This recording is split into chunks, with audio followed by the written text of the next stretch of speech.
Ditarik-tariklah tubuh Sina dari belakang oleh Miko. Sina mencoba berontak, tapi ditahan oleh tangan Miko hingga Sina pasrah dengan keadaan itu. Dengarkan aku. Maaf jika aku berkata kasar padamu, Hani.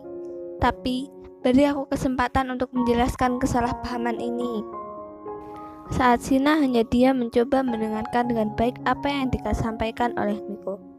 Dengar, Hani, selama kau hilang, aku seperti orang gila, benar-benar gila. Jika kau tak percaya, tanyakan saja semuanya pada Bian, Dennis, Roy, atau siapapun yang kau percaya. Tapi, akan kupastikan jawaban mereka sama. Aku seperti orang yang benar-benar kehilangan arah hidup. Sina yang mendengar itu entah mengapa mulai merasakan sesak di hatinya. Dan untuk Sandra, maaf jika aku tidak memberitahumu bahwa aku menempatkan dia di apartemenku. Tapi itu semua aku lakukan untuk menjaganya agar tidak mencelakaimu. Karena aku tahu orang yang mencoba membunuhmu waktu itu adalah Sandra. Ciuman itu juga cara kamu untuk menjagaku, ucap Sina.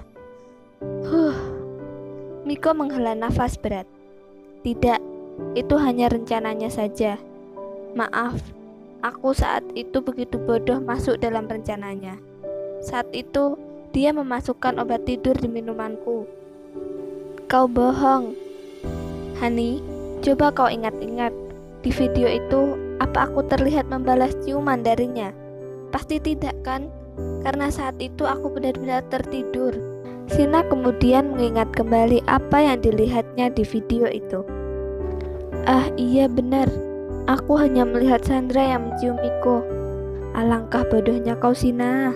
Malu sendiri kan menuduh suamimu yang tidak-tidak, ucap Sina dalam hati mengkritik dirinya sendiri. Perlahan, Miko membalikkan badan Sina ke arahnya. Hani, tatap mataku.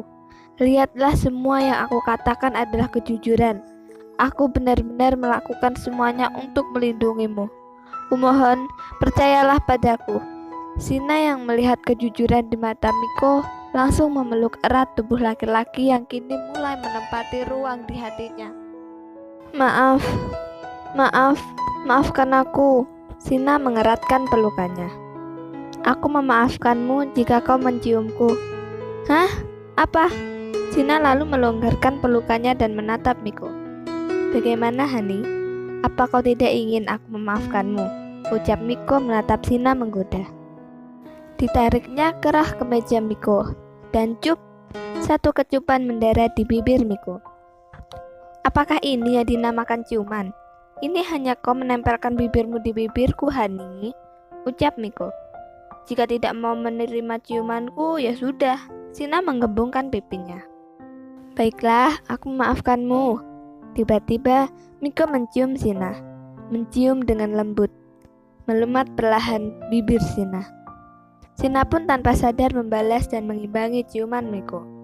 Cukup lama mereka berciuman, dan Miko melepas ciumannya. Hani, aku sangat merindukanmu, ucap Miko dengan nada manja. Begitukah? Hani, bolehkah aku bertanya? Tentu.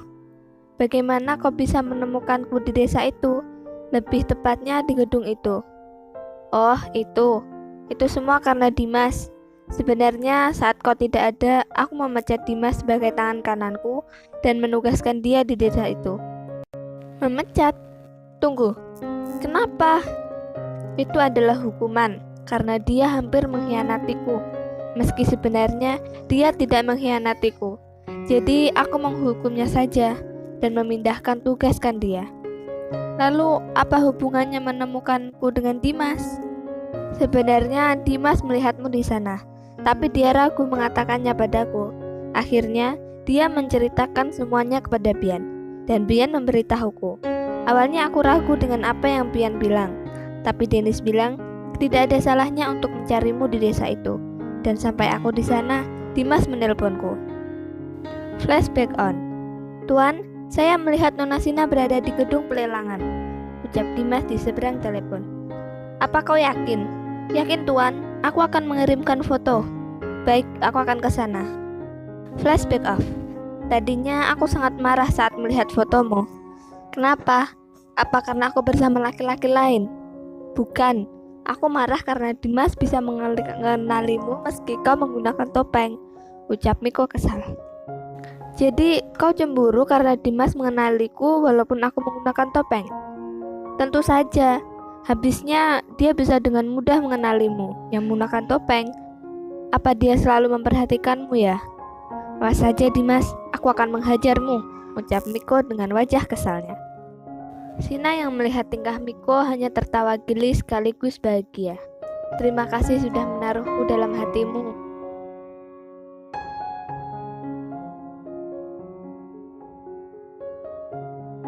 Miko bersiap untuk ke kantornya. Hani, aku berangkat ke kantor.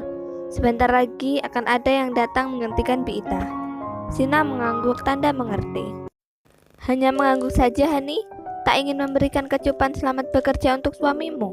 Goda Miko yang direspon serius oleh Sina.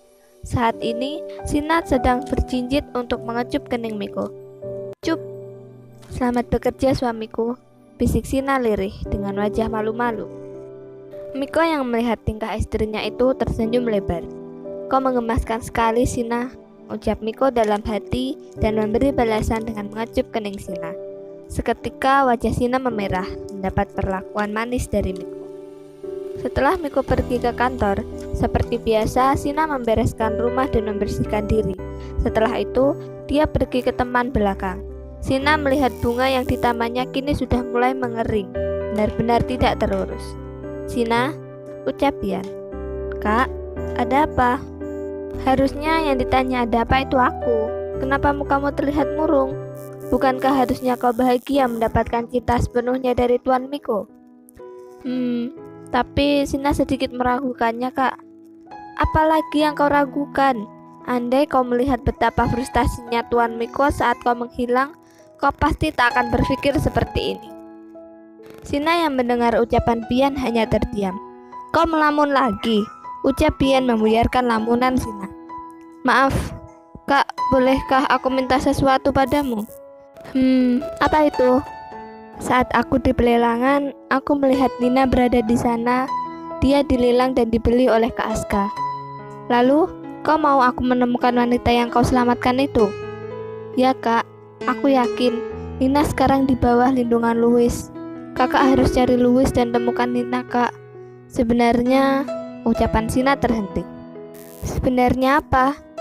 Sebenarnya Sina ingin bertemu ibu dan kakak Sina. Tapi jika kau mencarinya, itu akan membahayakan hidupmu Sina. Ibu dan kakakmu bukan orang biasa. Aku tahu, Kak. Aku tahu.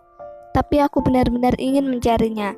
Aku ingin menemui keluargaku yang tersisa, ucap Sina yang kini menunduk lesu. Baiklah, jika itu maumu. Tapi bolehkah aku meminta bantuan Bernie? Tidak, Kak. Bernie adalah orang kepercayaan Miko. Aku tidak mau Miko mengetahui latar belakangku. Kenapa? Apa karena ibu dan kakakmu seorang mafia? Iya, Kak.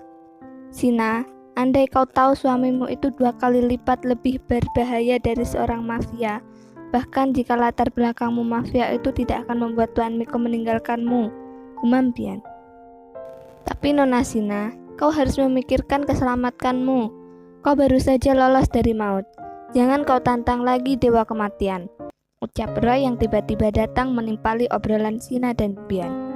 Tapi Mang Roy, Sina mau ketemu kakak Sina. Cuma dia satu-satunya yang bisa mempertemukan Sina dengan ibu kandung Sina, Mang. Sina memperlihatkan wajahnya yang bersungguh-sungguh. Sudahlah Roy, kita ikuti saja mau nona muda kita ini, ucap Bian yang merasa kalau Sina benar-benar ingin bertemu ibu dan kakaknya. Tapi masalahnya, kita mau mencari Louis kemana? Waktu itu dia kan kabur, dan kemanapun bersembunyinya, tentu saja hebat. Dia setara dengan Bernie, dewa hacker. Dia pasti bisa dengan mudah menyembunyikan keberadaannya.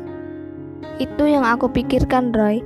Dengan kemampuan kita, aku yakin sangat sulit menemukannya. Aku mohon, bagaimanapun sulitnya, aku tidak mau Miko terlibat. Baiklah, ucap Bian dan Roy bersamaan.